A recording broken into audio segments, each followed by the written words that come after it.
बिस्मिल्लाहिर्रहमानिर्रहीम। अस्सलाम वालेकुम। आज के वीडियो के साथ आपका host Arshad Ali.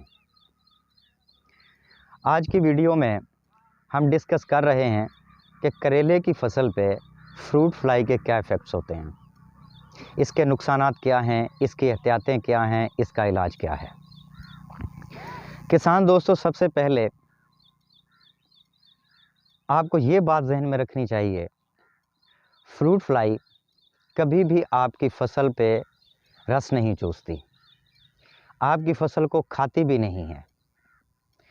Fruit fly एक कुदरत का निज़ाम है।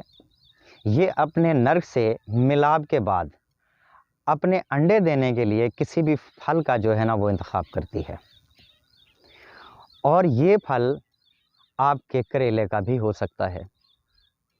वो इसमें शक नहीं है कि इस वक्त बागात के काश्तकार ख़ास तौर पे आम और पपीता और अमरूद, इनके लिए फ्रूट फ्लाई सरदर्द बनी हुई है।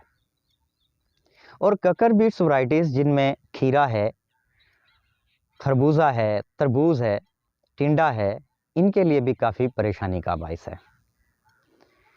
करेले के लिए इसकी ख़ास काविश होती है मक्खी की, और इस पे बहुत ज़्यादा हमलावर होती है, और ये करेले के काश्तकार जानते हैं कि उन्हें किन परेशानियों का सामना होता है। जब फ्रूट फ्लाई आपके करेले की फसल में इंटर होती है और वो फ्रूट के अंदर अपने अंडे जो है वो ट्रांसफ़र कर देती है, तो चंद दिन के प्रोसेस के बाद वो फ्रूट जो इफ़ेक्ट हुआ है पीला होना शुरू हो जाता है, टेढ़ा होना शुरू हो जाता है, और अपना मुंह जो है वो खोल देता है। इसमें पैदा होने वाले लार्वास ज़मीन पर गिर जाते हैं। चंद दिन के बाद वो प्यूपास में तब्दील होते हैं, फिर अडल्ट्स में तब्दील होते हैं, और वही अडल्ट्स मक्खियाँ जो हैं उड़ती हैं और दोबारा आपकी फसल पर हमलावर होती हैं। किसान दोस्तों, इसके लिए जो एहतियात की जानी चाहिए वो सबसे बड़ी तो ये है कि जब आपने करेले की पिकिंग करनी है, उसके साथ साथ जो पीला फ्रूट है उसको कभी भी आपने बेल के ऊपर नहीं छोड़ना। उनको ब्लास्ट होने से पहले पहले आपने हार्वेस्ट करके कहीं ज़मीन में कम से कम 2 फीट के गहराई में उसे ज़रूर दबा देना है। आपका जो फ्रूट फ्लाई का इशू है, यूं समझिए कि यहाँ पे आधा ख़त्म हो गया। इसके बाद आपको जो फेरामोन ट्रैप्स हैं उनको लगाना होगा।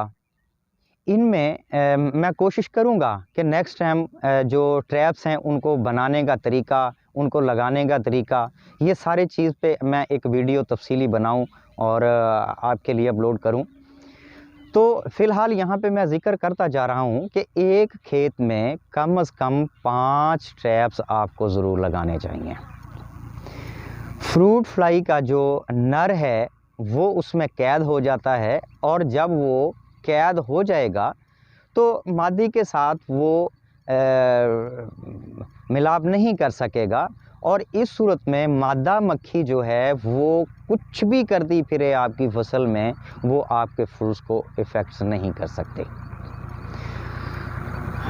फ्रूट के लिए आपने जो ट्रैप्स लगाए हैं बहुत ज़्यादा कवरेज ये आपको देगा, और बहुत जो आपने पीले करेले, इफेक्टेड करेले दफन कर दिए हैं, ज़मीन में दबा दिए हैं, बहुत ज़्यादा जो है ना वो आपका मसला सोल्व कर देता है। उसके बाद प्रोसेस रह जाता है फोलियर स्प्रेस का। ठीक है, फोलियर स्प्रेस में आप डेल्टामेथ्रिन प्लस ट्राइज़ोफास, ये मैं ज़ाती अपने तजुर्बात शेयर कर रहा हूँ, चूँकि मैं कई सालों से करेले का काश्तकार हूँ। जो मेरे लिए परेशानियाँ आई हैं, जो मैं समझता हूँ वो मैं बेहतर जानता हूँ, और जो आपके तजुर्बात होंगे वो अपनी जगह हैं। डेल्टामेथ्रिन प्लस ट्राइज़ोफास, एक तो ये स्प्रे होनी चाहिए। दूसरा जो है रूट प्लस बायोगार्ड, दूसरा रिपीट ये होना चाहिए। और तीसरा जो है एक रेस्क्यू प्रोडक्ट है जो ग्रीन सर्कल ने लॉन्च किया है। हमने वो इस साल आजमाया है और उसके बहुत शानदार रिज़ल्ट मिलते हैं। इसके अलावा आप ट्राइक्लोरोफान, इसके साथ लैम्डासाइलोथ्रीन मिला सकते हैं, बाइफेंथ्रीन मिला सकते हैं। डायनाडेम है स्वात एग्रो का, डाइमेथोएट इंग्रेडिएंट है उसमें। तो इन दवाइयों के अच्छे रिज़ल्ट हैं। आप हर 6 दिन के बाद बदल बदल के, मतलब एक दवाई को आपने बार बार इस्तेमाल नहीं करना। एक दवाई की रिपीट स्प्रे किया आपने, 6 दिन के बाद दूसरी दवाई की रिपीट करें, उससे 6 दिन के बाद तीसरी रिपीट करें।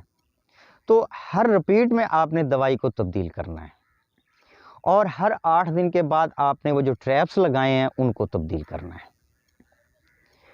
और जो इफ़ेक्टेड करेला है उसको आपने फसल के ऊपर रहने नहीं देना, ख़ास तौर पे उसे ब्लास्ट होने से पहले पहले हर हाल में तलफ करना है। अगर इन हिदायत पर आप अमल करेंगे, इंशाल्लाह आपकी फसल 100% तो नहीं, क्योंकि 100% ये कभी भी कंट्रोल नहीं होती, इसे कम किया जा सकता है। ठीक है, मैंने अपने ज़ाती तजुर्बात शेयर किए हैं। इंशाल्लाह आप अच्छा रिज़ल्ट लेंगे मेरी इस बात पे आप अमल करके। और दुआ गो हूँ कि अल्लाह ताला आपकी फसलों का हामी और नासर हो। और आखिर में, अगर आप समझें कि मेरी ये वीडियो फ़ायदेमंद है तो प्लीज़ इसे शेयर ज़रूर करें, दूसरे किसानों तक पहुँचे, उन्हें मालूमात पहुँचे। और चैनल को भी सब्सक्राइब कर लें, बेल के बटन को भी ऑल पे एक्टिवेट कर लें ताकि हमारे नोटिफिकेशन आप तक पहुंचते रहें। अल्लाह ताला आपकी फसलों का निगहबान हो। इजाज़त दीजिए, अल्लाह हाफ़िज़।